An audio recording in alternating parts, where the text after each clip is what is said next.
Good morning, good afternoon, and good evening, wherever you're joining us. And thank you very much for making time for this one.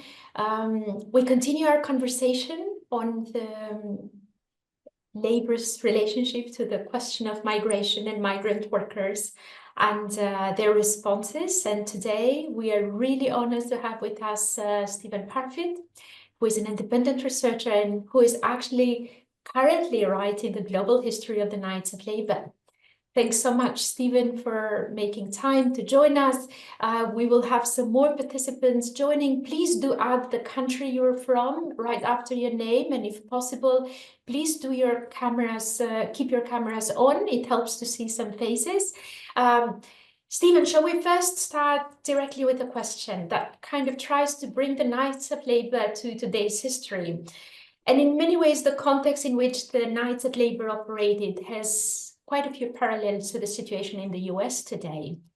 So in the aftermath of the US elections, where debates on migration and migrant workers played a critical role, what have Knights of Labour, what would they have done differently from trade unions today when it comes to the question of migration? Or if I can put it differently, what can we learn from the Knights of Labour of what Labour should or should not do when it comes to the question of migrant workers?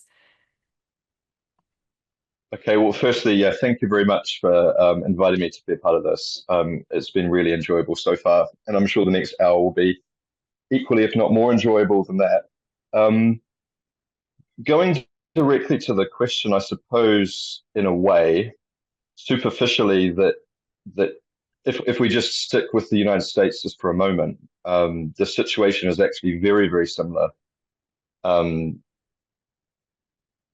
Partly, I think, because in the 1880s, 1870s, 1880s, 1890s, when the Knights of Labour are around and when they're a big deal in the States and in some other countries, mass migration is enormous, unprecedented in US history. It's also changing, and it's becoming broader in the sense that people from more countries and more regions of the world are moving to the United States. In a way, later on, especially from the 1920s, when you have big immigration acts in the United States, which restrict the movement of people into the country quite a lot for quite a long period of time, migration actually becomes a smaller or a lesser part of American life, at least less first-generation immigrants exist in the United States as a proportion of the population, whereas now, again, mass migration has upped in recent decades. So it's a more similar picture in that respect to what was happening in the 1880s and 1890s at the end of the 19th century. And also a lot of the same issues, and I think some of the same tendencies are really big again. I mean, just to take a few that were really big in Trump's campaign, and to some extent in Harris's campaign too. Obviously, migration is a big deal. Migration now probably, I mean, mainly from the southern border. In the 19th century, more coming from, on the one hand, from Europe and from different parts of Europe to previously, and also from Asia. And also another thing which is a bit at an angle to what we're discussing today, but I think is worth mentioning, is questions about protection and tariffs, and kind of protecting American industry behind a wall of tariffs. Obviously, in the 1880s, that was an enormous issue. I mean, in the 1888 presidential election, that was probably, if not the biggest issue, then one of the biggest. And a few years afterwards, the US brings in a lot of big tariffs on overseas products. And obviously, Trump has been talking a lot about tariffs as well. So there's always like, in both cases, there's a degree of talk about sort of shutting the borders, both against people and also against goods. I suppose to talk about what the Knights of Labour did and maybe what we should learn from them, what not learn from them. I think the most obvious and easy bit is to talk about what we shouldn't learn from them. And that was that the Knights of Labour were really caught up in, I suppose, not so much caught up in anti-immigrant sentiment in general. They weren't opposed to immigration on principle, but they were especially keen on keeping out all Chinese immigrants. And so they didn't, and there was some landmark laws that were passed in the 1870s and 80s to keep out Chinese immigrants particularly. And those later get widened to include other Asian immigrants. And then later on, there's national quotas for all the different countries of the world in the 1920s. So they were a part of that. And if you read their magazines, if you read their speeches, they were just as guilty as anyone else of really like disgusting anti-Chinese prejudice. But when it came to workers from other places, even though some of their leaders were pretty critical of immigrants, especially from Eastern and Southern Europe, they didn't call for them to be kept out. And in fact, they organized immigrants very widely. I mean, more than any other American labor movement before had done. So that, in a way, is something that I think trade unions now are doing that the Knights of Labor probably began. And not just in the sense that they would allow people to join, but also that they would print all of their documents in a really wide variety of foreign languages.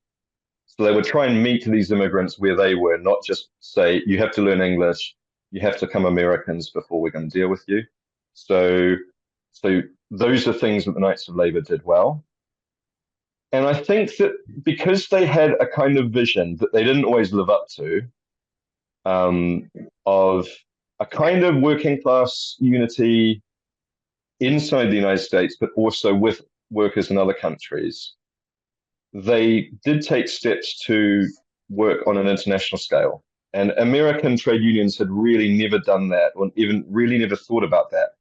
And to be honest, after the Knights of Labor, most organizations of American workers don't really think about that in that kind of way. Later on, you have American trade unions working with the CIA and in that kind of way, working with the American government during the Cold War. But in the sense of international unity on different lines, and from our point of view, better lines, they were pioneers. Maybe there's a later group called the Industrial Workers of the World, and people might come across in other talks. They did something very similar, but the Knights of Labor were first. I suppose, though, that there were limits even on that too, because the Knights of Labor never thought about organizing in Africa, except in South Africa and amongst whites. And they never thought about organizing in Asia. And Latin America was really not on their radar at all.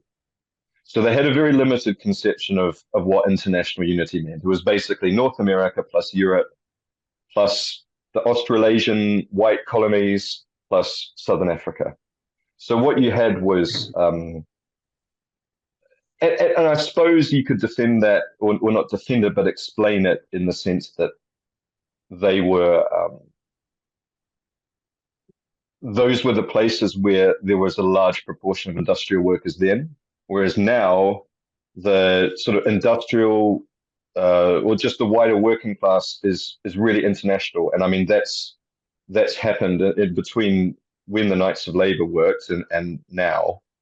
That's been one of the, most dramatic changes in the world economy, the way that the world works, is the huge expansion of this wage working class all across the world.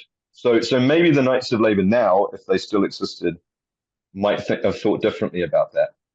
Because it wasn't that they were just hard-bitten racists. I mean, they pioneered including Black Americans as equal members, and other people who weren't really considered white in the way that English or German or Scottish or French or Scandinavian workers were considered white. So they were advanced to an extent in that sense too. So I suppose we can learn about them, what not to do.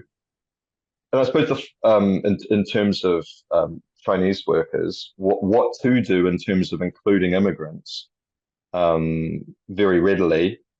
And I suppose the last thing that they did in certain industries, they organized directly workers in the same industry or trade in other countries.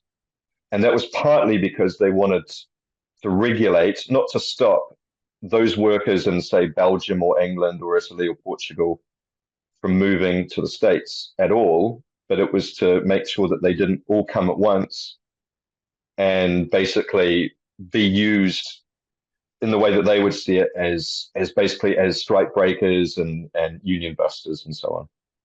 So they had sort of a broad vision of international unity, and they also had what you might call like economic incentives to organize in certain places directly because they wanted to regulate migration rather than restrict it. Of course, they were doing that before states had wide powers of immigration enforcement because in the late 19th century, there weren't really the same kind of controls on immigration anywhere that there are now.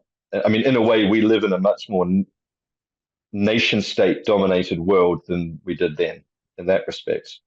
You could pick up from Sicily and get on a ship and go to the United States and be more or less assured that you'd probably get in if you wanted to. And you could return back to Sicily and then come back and you could do that. Nowadays, of course, as someone who's gone through the British Home Office visa experience, it's not that simple anymore. So all the paperwork and documentation and so on that you need now, you didn't need then. So I suppose it's more complicated now to think about international organizing in that way. But it doesn't mean that the sort of the general principle still doesn't work. So I suppose, yeah, that's a long or short answer, depending. Yeah. Well, thank you very much for those initial thoughts on the question, and we are open for questions and comments from everyone in the room. So who would like, yes, Comrade Ian, go first, please. Yeah, good day, I should say. I came across an article by, I think the name was Rob Ware, that presents a more complex picture with respect to the Knights of Labor, where you had this, those that were based in the East had a different opinion when it comes to including Chinese as opposed to the West. And it kind of mirrors some of the things that you see throughout the time, even if you look at it in the context of the American Civil War, the varying views. But even there was even mention that in some cases in the East, you even had there are certain Chinese were allowed, particularly in, I think it's New York, if my memory serves me correct. Could you elaborate a bit more on that? Because I found that very interesting and presented even more complex picture than what I heard from the presentation. All right, cool. I mean that's an excellent question, and I have a confession to make because I'm literally writing about this right now for this big book that I'm working on the Knights of Labor. And it's absolutely true. It's absolutely true that there were differences. I mean, in kind of a 10-minute answer, I can't always break all of those things down. And it's absolutely right. I mean, just without going on a long tangent, in the same way that the Knights organized a lot of African American workers, there were also a lot of white racists in the organization who refused to have anything to do with them. So there's all of these, and that depends on region, it depends on industry, and so on. With the Chinese, and yeah, Rob Ware, who's written, I mean, a whole stack of really, really good books on the Knights of Labor, different parts of them. There is a big difference between the West and the East when it comes to Chinese immigration, and the obvious difference that it rests on is that almost all Chinese immigration was to the Western states, where they were used as where they worked as, especially building some of the big transcontinental railroads, in the mines, and obviously they had settlements in towns and also in the big cities.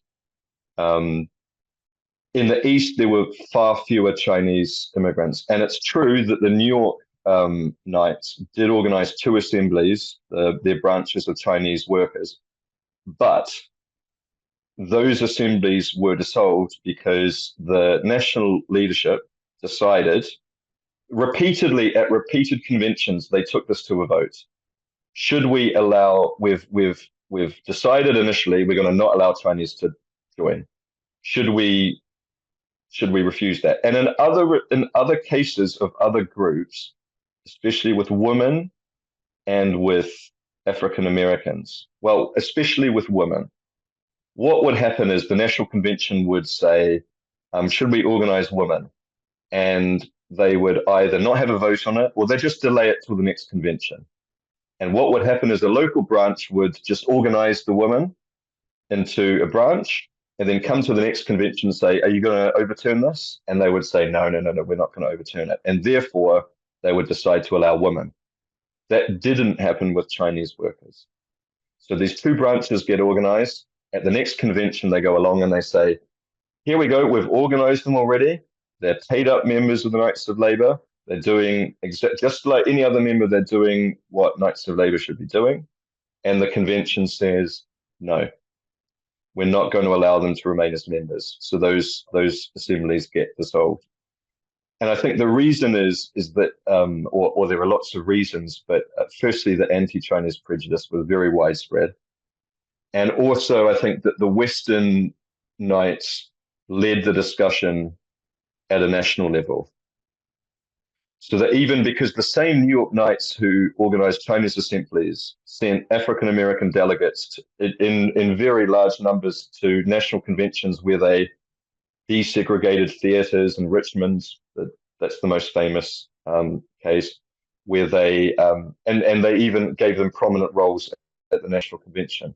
But on the Chinese issue, they even though there were people who disagreed with the stance taken and even tried to organize or successfully organize Chinese workers, the national leadership cut that off. And that's the only national grouping that happened to. But you're absolutely right. There was wide differences of opinion, but I think ultimately it came down on the anti-Chinese side for those kind of reasons. But yeah, but I would encourage you also to read Rob Ware's other books, because they're on culture and internal conflict, and there's a few others. They're fantastic.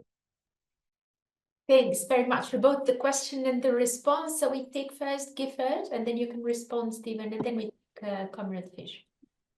Hi, I'm Gifford. I'm from San Francisco, where actually Dennis Kearney and the Working Men's Party of California began the anti-Chinese movement in the United States. It was here. But I want to actually ask a question more about Chicago, which I always have seen the center of working class radicalism in the United States. And what was the relationship of Terence Powderly and the Knights to the Chicago anarchists who led the Haymarket? I mean, were victimized by the Haymarket massacre, but that was a different kind of movement because they stridently believed in propaganda by deed, including striking and general strikes. And from what I understand, the Knights and Terence Powderly were not as sympathetic to striking as a tactic of working class struggle. Could you comment on that? I suppose with this, the question is, how long have you got? Because it's, I mean, with Haymarket, which is, the famous bombing and or someone throwing a bomb in Chicago and anarchists being blamed for it, and that whole situation, Terence Powderly was the leader of the Knights of Labour for a long time, from 1879 all the way through to 1894. And he wobbled a lot all through his career as the leader on the various radical groups that joined the Knights of Labour, because the Knights of Labour basically included every kind of opinion within the American working class, really. But he personally was extremely opposed to the anarchists in Chicago. In general, before 1886, when Haymarket happens, and especially once it happens. And he went to the extreme length of even refusing to call for clemency for the anarchists when they were sentenced to death, or where some of them were sentenced to death and the other to long terms of prison.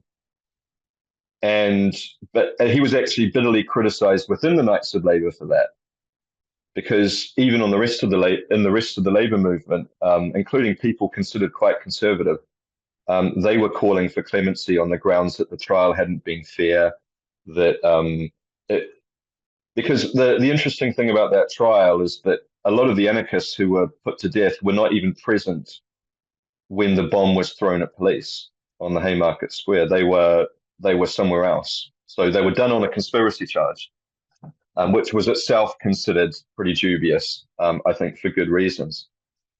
So the Knights, but then a lot of those Chicago anarchists were in the Knights of Labor. This is the other thing, including some of the men who were were hanged.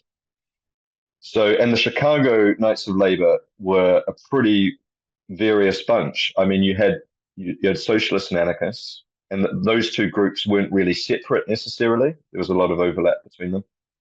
And you had all the basic industries of Chicago, especially meat packing and things like that, for which it was super famous. Railroad workers, obviously, in large numbers.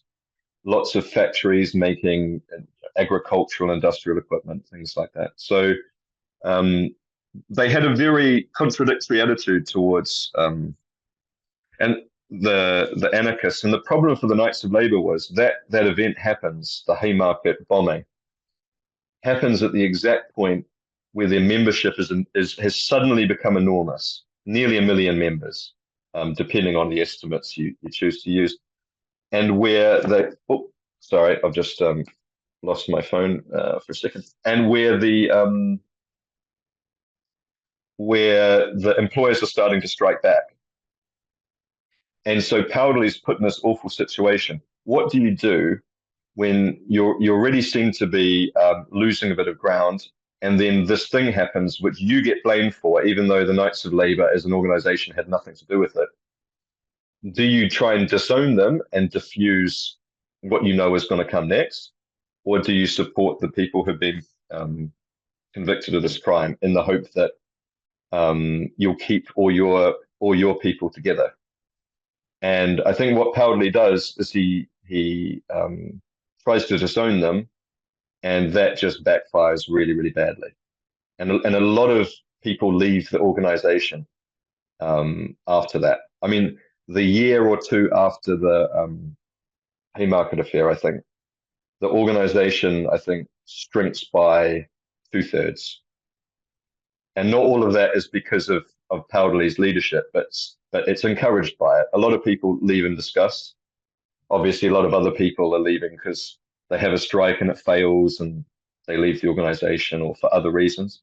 But yeah, so yeah, and the Dennis Kearney point is well taken too, because yeah, that's the Chinese must go. That's the catchphrase that becomes the big one, and which the Knights of Labor, to their discredit, take up. Again, as the previous questioner said, not everywhere and not to the same extent, but yeah, it becomes pretty general. So thank you so much for the question.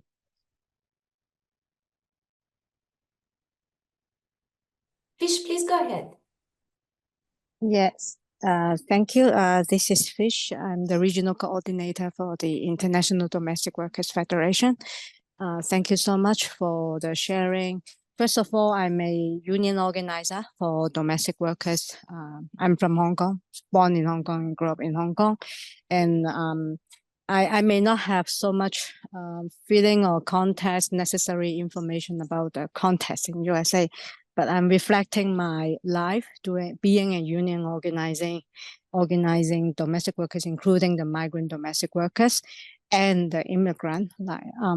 So I was reflecting from time to time we struggled with discrimination and hatred among the workers, each and another. Of course, the economic plays in, like the poor against the poor, and the government also divide and rule. So when I was doing organizing, I often try as much as possible to bring the workers to understand the situation of each and another, to find, to understand what's the problem and what's the real enemy. But sometimes it's also very, very difficult when some of the feelings and sentiment against the other race is very historical. Maybe in one point in the history, something people suffered from the others, and that is very, very difficult for us to handle as a union organizer, and usually this racial sentiment is being used and manipulated by the politician, because migrants don't vote and new immigrants don't have the votes. So I'd like to hear what is your what you can find from the learnings from the examples of the U.S. The Knight Union. And when you mention their strategy is to regulate migration rather than restrict, what does it mean, and how the racial sentiment plays in the organizing and in the struggles? Thank you so much. All right. Well, thank you so much for that question, and or series of questions. I suppose that the Knights of Labour, I mean, they were dealing in a lot of ways with a situation where probably more than most, because I mean, maybe just to go back just a little bit, in most European countries at the time, there was migration from elsewhere into those countries. I mean, London was a very cosmopolitan place. You know, lots of Polish immigrants in Germany, Spanish and Italian immigrants in France. I mean, but the US was on a different level, because you would have, I mean, dozens of ethnicities at the same factory, dozens of languages being spoken, and often employers would deliberately mix workers of different ethnicities together in certain amounts to make it more difficult for them to organize, on the grounds that it was difficult for them to speak to each other. It was difficult for them to maybe overcome, as you say, like historical racial attitudes between these workers that had been not just between American-born workers and the others, but within these different migrant groups as well. And I mean, I think the Knights of Labour, their answer to that was maybe not perfect, but I suppose, as I said before, they would try, when possible, to organize branches that were not segregated by nationality, let's say. So they would try and have a branch where of all the workers in this, hopefully in the same occupation together. But they also had branches that you could be of any occupation and join. And especially a lot of domestic workers would often join those kind of branches, especially if there was only a few of them. But I suppose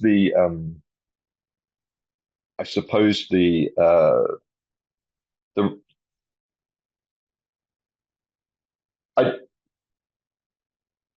that they did have certain strategies in that respect for trying to.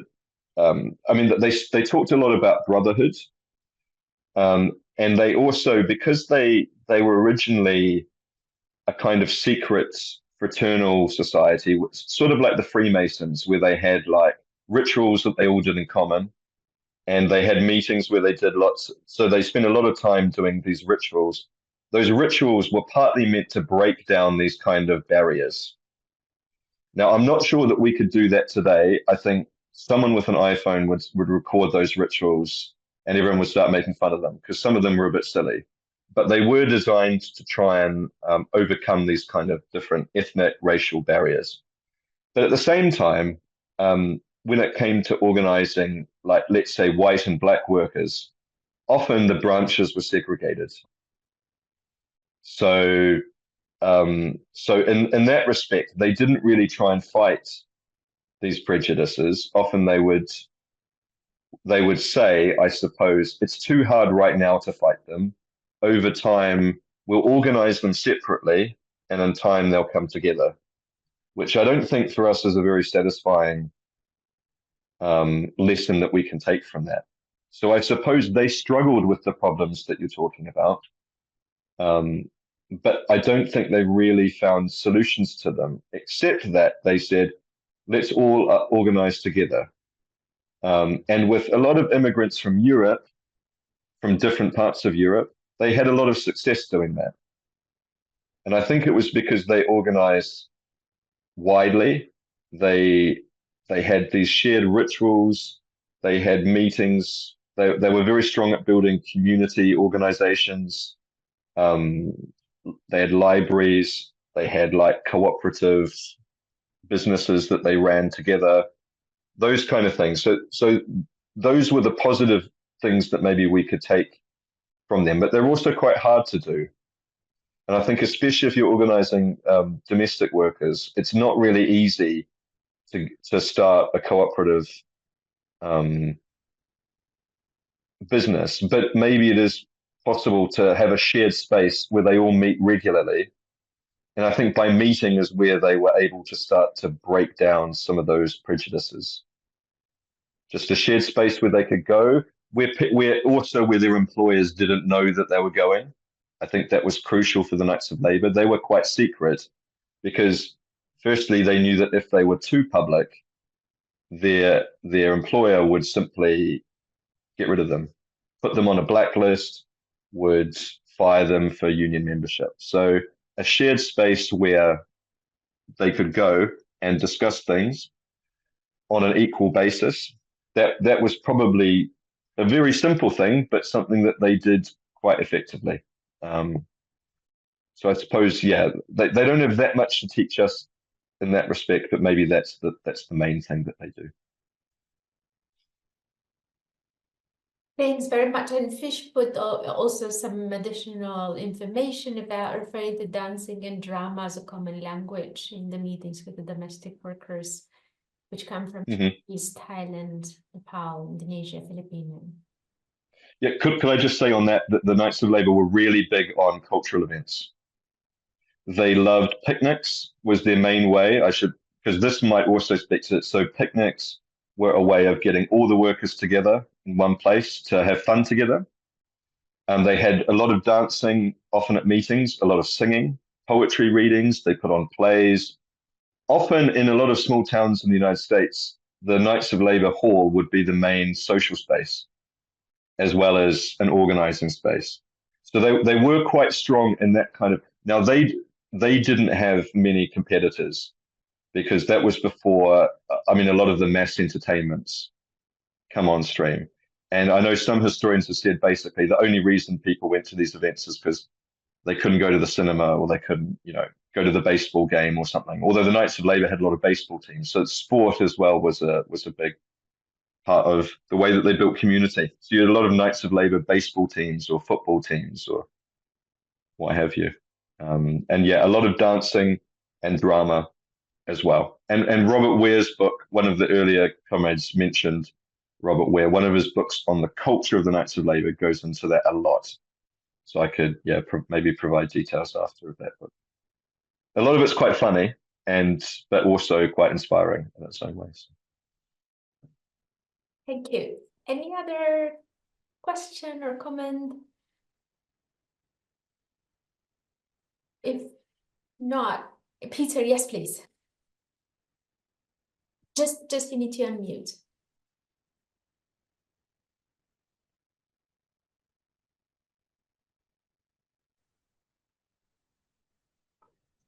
Am I unmuted? I'd just like to offer an observation more than a question. We began by talking about the similarities with the situation today insofar as migration was an important polarizing issue in the recent elections in the U.S., and it's become more or less a constant in not only in American politics but in much of the rest of the world. But there is a significant difference with the situation today that I think we should take into consideration because it leads to a number of other reflections. And that is that in the period we're talking about, with the Knights of Labor, the 1870s, 1880s, the 1890s, and then the movement begins to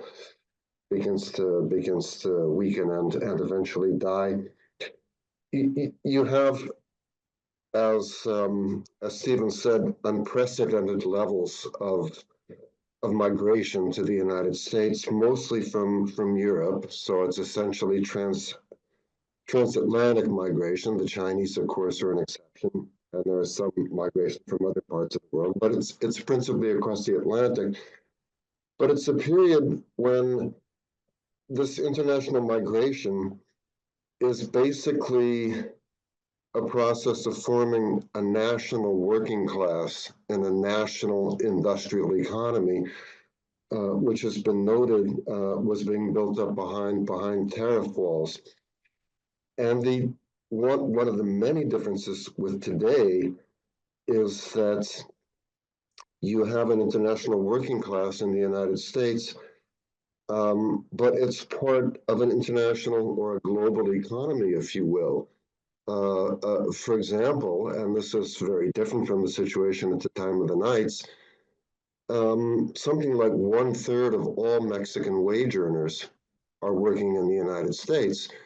And many of them are working, for example, close on the Mexican side, close to the US border, in constructing what are ultimately marketed as American products like automobiles, but the process involves many movements across borders. So a US branded automobile, has a labor contribution which is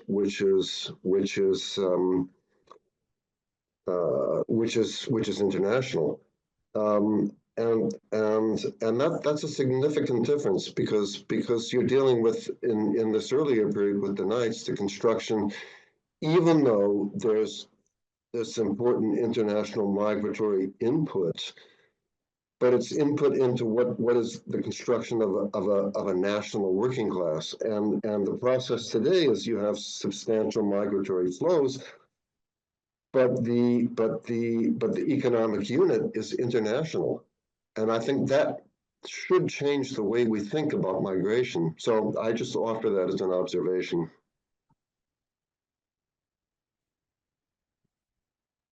Stephen, is there anything you would want to add on that or reflect on? Yeah, I suppose. Yeah, I mean, I agree with that, and I mean, the idea of global supply chains as they exist now doesn't exist in the same way, certainly in the same way then, certainly for as many industries. And I suppose the main but I suppose then is now the first groups to organize internationally tended to be transportation workers, just because they naturally move across borders, and they sometimes they pass through different national jurisdictions. So like the dockers, sailors, to some extent, railroads, and especially in Europe, not so much in the United States, are some of the earliest to organize internationally, even though their jobs are considered unskilled by some people, or some of them are considered unskilled by some people, and so not seen as having the capacity to organize internationally. But yeah, no, I agree with that. I mean, the sort of globalization in the 19th century sense is like, it's still really starting. Now it's far deeper, while at the same time the national borders are higher, and I suppose that's a contradiction that we deal with as well. That, I mean, free trade was much freer then in a lot of ways than it is now. Even though the Americans were trying to build up tariffs and things like that. So that's another thing we have to deal with when we talk about migrant workers, is they're subject to all these additional regimes now that migrant workers didn't have to face. And that's as true, I know, and I mean, I think about recent struggles in South Africa with immigrant workers from other parts of Africa, facing that kind of regime, just as in the United States, just as in large parts of Asia. I mean, it's a worldwide phenomenon, basically. Whereas, as you were saying, in the United States, it was mainly a transatlantic phenomenon, with the exception of Chinese and some other Asian workers. So the migration is far more interconnected, if that's the right word, just like product markets are and the distribution of goods are. So yeah, no, I absolutely agree. Thank you. Is there anybody having a pressing question? Otherwise, I have my pressing questions, but I want to give priority to. Okay, so I don't see any. So, Stephen, I have a couple of questions actually. One is, and I think I read that in your other article, is about how they created almost these two groups of organizations, right? Like one according to the different trades and skills that they had, but then the other one was really to bring together all sorts of precarious workers, whatever status they had. And I don't know whether that group of workers was mostly dominated by migrants and whether that was one way to reach the migrants or not. So if you can elaborate a bit on that thinking, like what was the thinking behind that? And the second one, I'm really fascinated how they were able to build organizations in so many other countries. Like, what did they actually do? Did they send organizers, or what were the modalities that we can learn today from, that sort of thinking, that we are going to set up trade unions in the different countries, so we make migration a choice, if you like. Okay, so two great questions. And the first one, so originally the Knights of Labour, all their assemblies, so that their branches were for a particular industry or trade. And so the first one was tailors in Philadelphia, and then they started branching out shipbuilders, some other sort of artisan craft trades, but eventually they broadened out so they were called trade assemblies. That was the term they used. And then these mixed assemblies, which basically anyone can join, they start to develop quite early. But I think that rather not so much to organize migrants as, let's say you go into a small town. You don't have enough people in that town to have a viable trade assembly of, say, machinists or of shoemakers or whatever. You might not. So you have an assembly where you just have, because all of them were geographically rooted somewhere. So hence why they're called local assemblies, right? So what happens is you would have, in small towns, you would have all the different trades, one or two people represented from each trade. They also become big among women, because quite early on the Knights start organizing women, and they don't just restrict that to women who are actually in waged work. They include a lot of housewives. And they do that on grounds that, I mean, I could go into, but probably not for lack of time, but basically because they say, well, this is labor just performed in the home. It's necessary labor for the continuation. I mean, it's what we would call reproductive labor. And we think this is as important as wage labor. So it makes sense if you start having women-only assemblies. Some of them are mixed gender, but some of them are women-only. And some of them are housewives, some are wage workers. So this is a way that you can bring them together and get them organized. And then also there are some Knights who say organizing even individual branches just by one occupation is not what we had in mind when we say the brotherhood of all workers or the unity of all workers. So every branch should be mixed up of different trades. That's how we build a kind of class movement that can challenge capital directly. So, and especially in New York City, the same people that we talk about who organize Chinese branches and who send a lot of African American delegates, they are very keen on that idea as a point of principle. We could organize in New York City different branches. So less to do with migrants than to do with just partly practical imperatives and partly sort of matters of principle. around what the Knights of Labour is there for. Because you got to remember in the 1870s, there was a huge depression, like a massive global financial crisis, and then a very deep slump. And most of the trade unions disappeared. And a lot of people said, trade unions actually don't work. We need something else. And the Knights of Labour was kind of an answer to that. It's like, well, we've tried organizing in our little craft or our little occupational group. How are they meant to stand up to a big, American monopoly? They can't do that. So we need something bigger on a scale that matches, because American, business is becoming more and more concentrated at that time. So this will allow us to do that. And in the process of answering the first question, I've almost forgot the second, but it's, how do they organize overseas?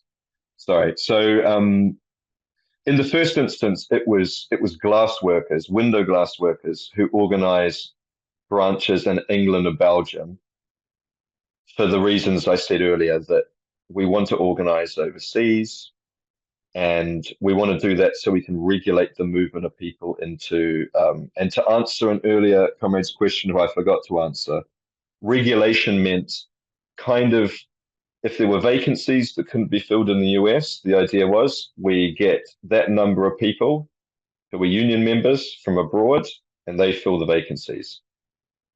That was the way the window glass workers ran things for about 6 or 7 years. So in the first instance, they organized by directly going over with organizers, getting people into the movement. And then because the Knights of Labour organized anyone, across occupations, the glass workers got set up, then local glass workers would talk to workers in other industries, and it would sort of spread. That's what happened in England and Belgium, especially. In other places, people just decided at the first time the Knights of Labour appear, and all the other places they appeared, was someone in that country basically decided, I want to start the Knights of Labour here. Often just, I think, in a lot of cases, from what they read in the newspapers. Because just as I think Peter was saying that this was the development of national working classes, it's also the development of national labour movements. In a lot of places, unions were very weak anywhere. Even in Britain, I think in the 1880s, only about 5% or something of workers were in a union. And Britain was considered, the home of trade unionism, the place where there were the most unions. So there was a lot of space, and a lot of people, if they were dissatisfied with either the absence of any organization at home, or they thought the existing ones weren't good enough, suddenly the Knights of Labour suddenly appear in 1885 and 1886. They go from 100,000 to nearly 1 million in 1 year. They're winning strikes against enormous corporations, like huge railroad combines, and other industries too. So people are thinking, these guys seem to know how to do it. Let's copy them. And often the copies they make show that they had almost no idea how the Knights of Labour actually worked. And they kind of make up, things that they think sound like what they think the Knights of Labour should be. And then sometimes an organizer will turn up and reconstitute things so that it looks more like the American movement.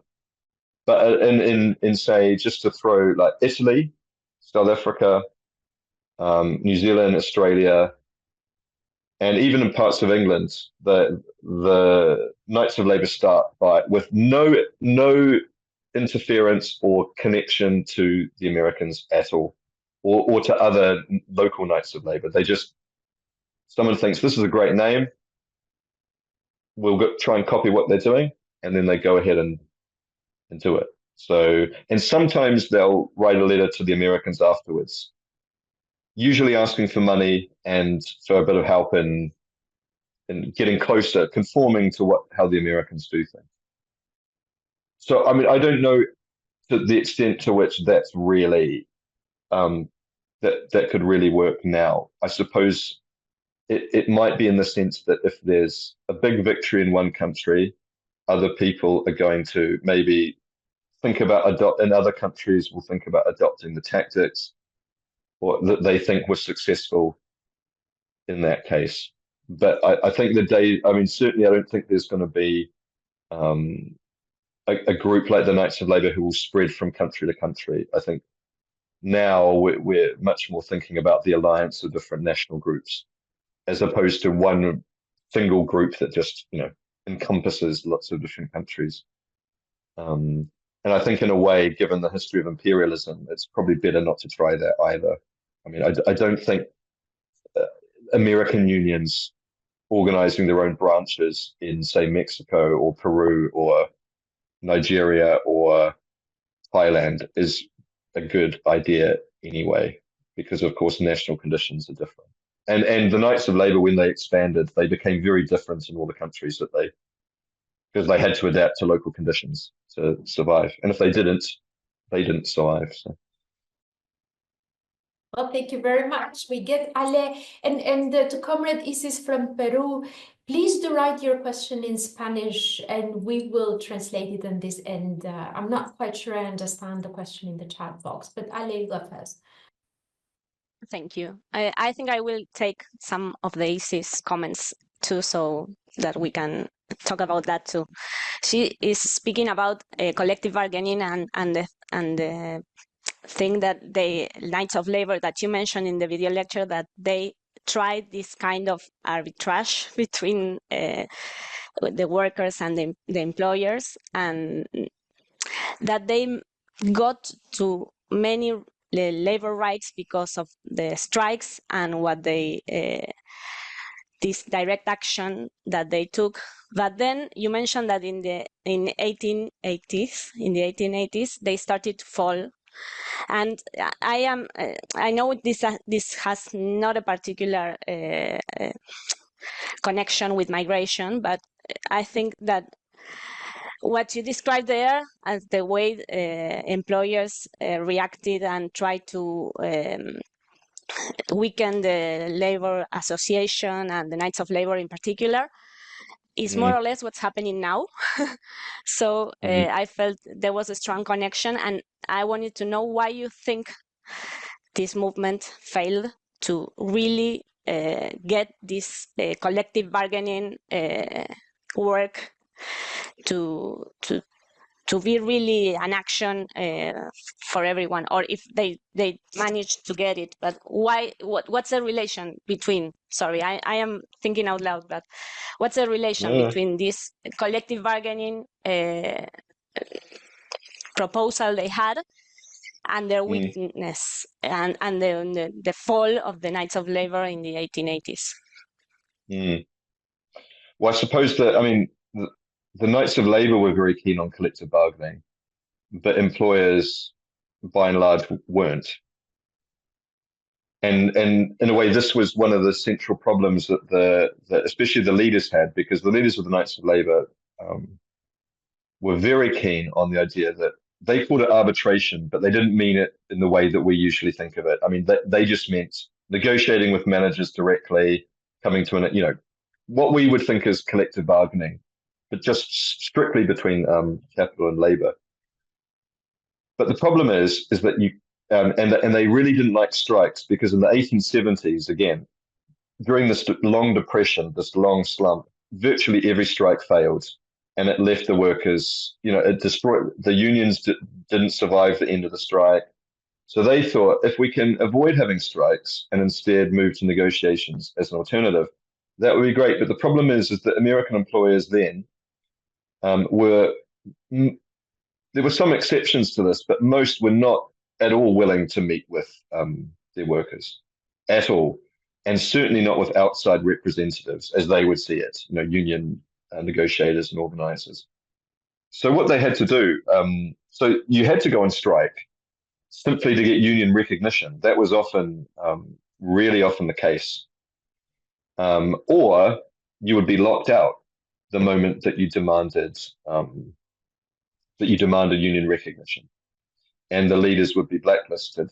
So, I mean, the problem is that the Knights of Labour had is also they didn't have the organization or the money to sustain lots of strikes, and because they grew so quickly, I mean, they just to give some numbers, in 1881 they got down to less than 20,000 members. In 1886, 750,000 members. And they could never agree on a strike fund. And even when they could, very few of the branches ever paid into it. So once you have lots of big strikes taking place, a lot of them fail simply because they have no resources. Now, however badly the leadership made mistakes in a lot of those strikes, the fact remains that they just didn't have the resources to fight all of them at once. And they were fighting some huge strikes. I mean, and some of them were across, 8 or 9 states, if they were big railroads. So the numbers, I think something, at least 500,000 workers went on strike in 1886. So all of them could not be sustained, certainly not at the same time. So you had this enormous problem, and employers, some of the comrades from countries where, governments let's take, say, Hong Kong, where the government is very directly interfering with union rights. There wasn't anything comparable from the state in the US, although the army was sometimes called out to strikes. It was partly judges. So there were a lot of injunctions and other things that judges used against the knights when they went on strike. But it was mainly private repression, and it was private detectives, who we usually think of as, finding out if your wife or husband is cheating on you. But really, they start off in this period as basically people used to infiltrate unions, discover membership lists that would then be given to employers, often being used as agent provocateurs, so doing some kind of action that will discredit the labor movement. Thousands of private detectives infiltrating, exactly, the infamous Pinkertons and others. Yeah, absolutely. So you had this whole system of surveillance and repression.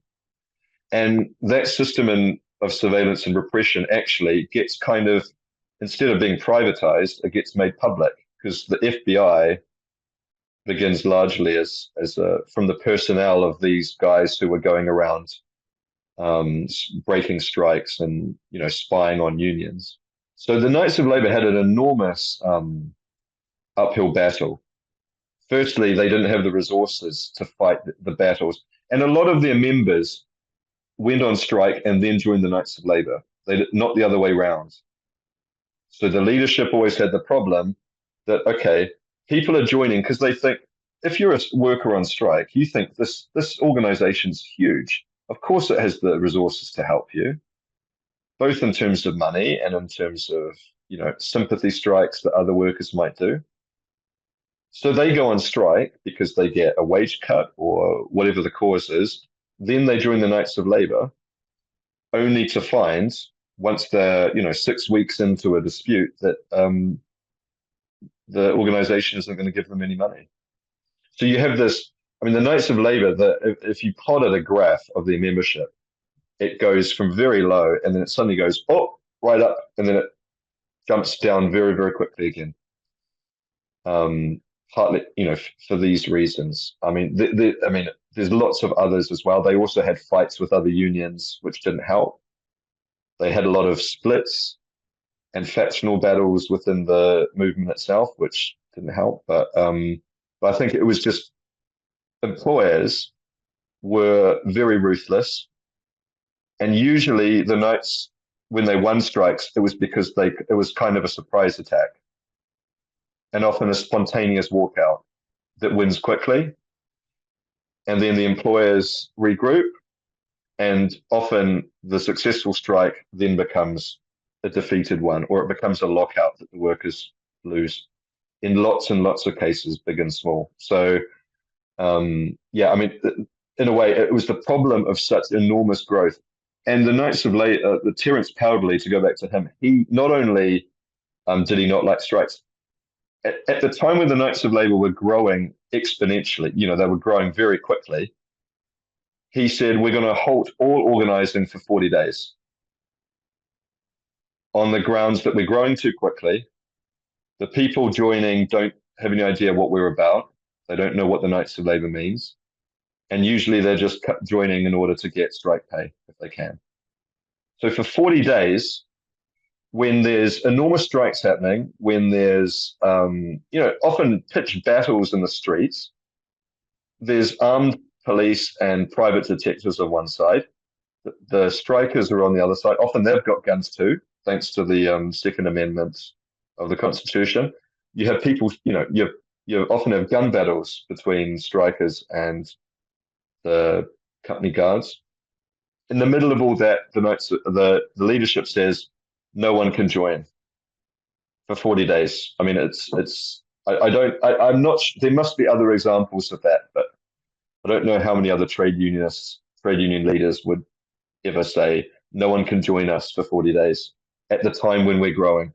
But in a way, it's a symptom of the fact that the leadership knew, whether or not you agree with their decision, that this growth was quite dangerous as well as promising, and it turned out to be so, I think. So I hope that answers the question in a super roundabout way. Yeah.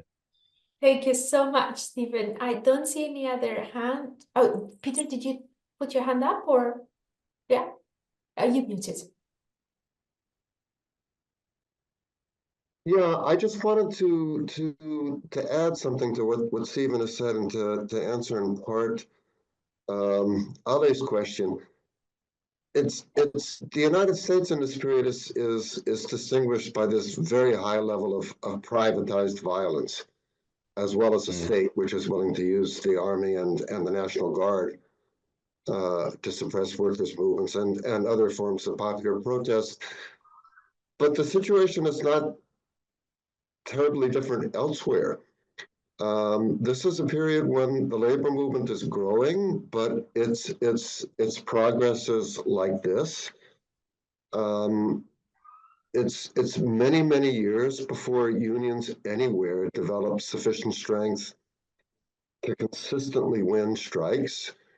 We had a discussion a couple of weeks ago about the Swedish Social Democratic movement and the role of the trade unions.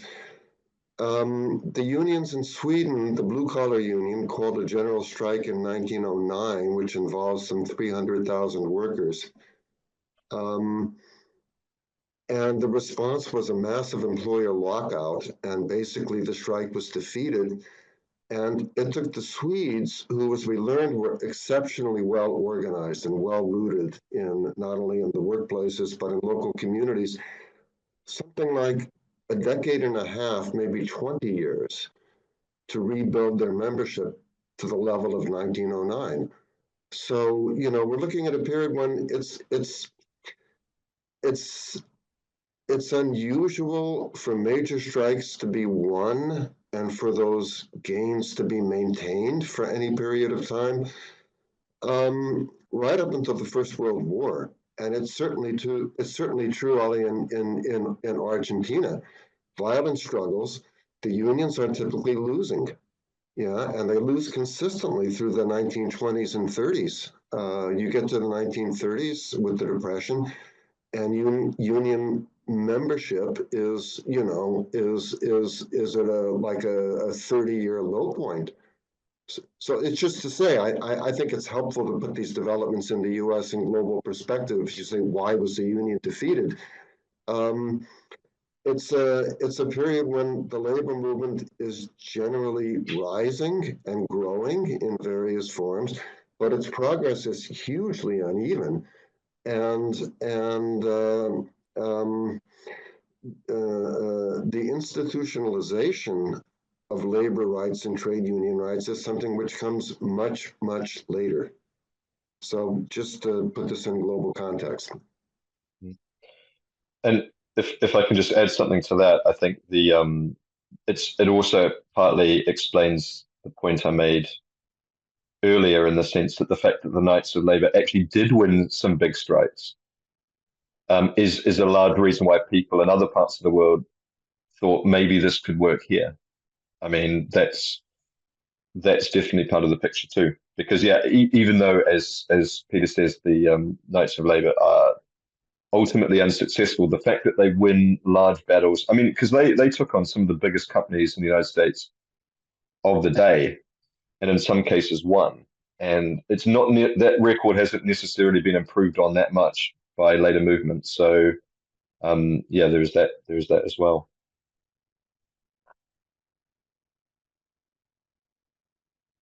Thank you very much, Stephen. Thanks, everyone. I think this is going to be it's a really, really important contribution, not just for the topic of migration, but also for the civil rights movement discussion that we're going to have for the next chapter, because it seems to be like a predecessor to what will come later, the civil rights movement. So a very, very important video lecture for our course. Thanks, everyone, for joining us. Of course, thanks, Stephen. Really very, very interesting discussion. And